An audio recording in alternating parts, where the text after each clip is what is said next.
datang di Ngobrol Pintar bareng PGSD. Tepatnya kita mengulik bareng dunia pendidikan yang seru, dekat, dan penuh inspirasi. Yes, dan hari ini kita akan membahas topik yang penting banget, apalagi buat kita para calon guru SD, mengenai darurat literasi dan tantangan membaca di sekolah dasar. Wah, topik yang cukup menarik untuk kita bahas dan pastinya untuk kita semangat mencari solusinya. Betul benar, apalagi nih data terakhir yang kita dapat itu menunjukkan budaya membaca di kalangan anak SD kita itu masih memprihatinkan. Nah, hari ini kita juga nggak sendirian nih, Nak. Kita ditemani oleh 3 bintang tamu kita yang pastinya kece-kece, yang berasal dari PGSD, yang siap berbagi insight dengan para penonton di rumah nih, Nak. Baik, langsung saja kita kenalan. Ada Lintang, Arliani, dan juga Zaki. Halo teman-teman. Hai teman-teman. Oke, langsung aja nih, kita mulai dari istilah darurat literasi. Nah, menurut artikel dari Unsida, darurat literasi ini seperti alarm yang bunyinya kencang banget buat kita semua. Nah, menurut kalian bertiga nih, kenapa sih bisa disebut darurat?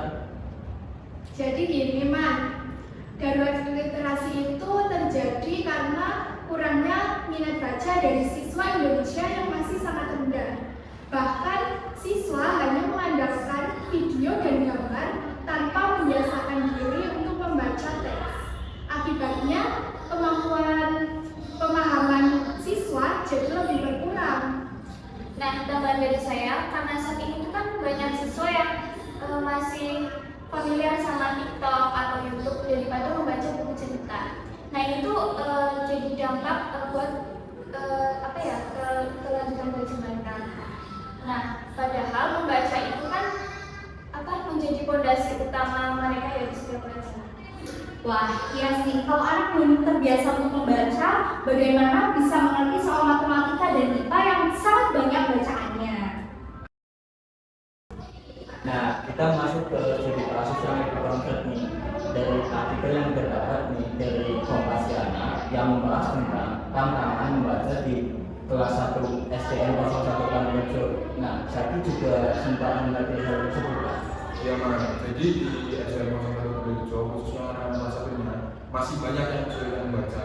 Nah, biasanya bukan dari sananya saja, tapi juga dari faktor lingkungan keluarga dan juga kurangnya bahan bacaan di rumah. Gimana? Dan biasanya tuh sekarang banyak siswa yang belum bisa membedakan huruf dengan baik. Ini juga berfokus pada kegiatan belajar mereka. Dan juga guru kadang masih terjebak di target kurikulum tanpa menyesuaikan pendekatan pembelajaran yang menyenangkan bahkan kontekstual. Nah, dari kasus tadi, menurut kalian apa sih sebenarnya hakikat belajar dan pembelajaran itu? Nah, jadi belajar itu bukan soal mengejar nilai, tapi lebih ke bagaimana siswa itu dapat mengubah perilaku dan cara berpikir mereka melalui pengalaman hidup. Dan pembelajaran itu harus disesuaikan dengan kebutuhan siswa.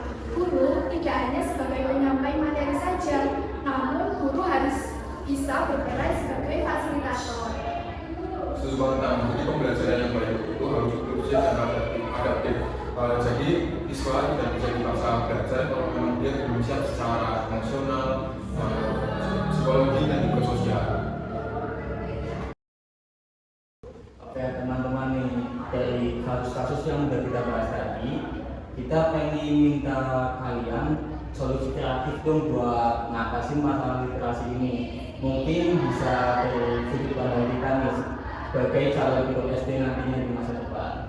Oke, menurut saya kita bisa memulai dari hal kecil seperti membacakan buku cerita secara rutin di dalam kelas. Anak-anak suka banget loh kalau dibacakan buku cerita saat belajar. Nah, saya juga mau menambahkan, jadi siswa tuh bisa diajak untuk membuat buku cerita mini. Nah, itu juga bisa untuk mereka belajar mengenal huruf dan kalimat.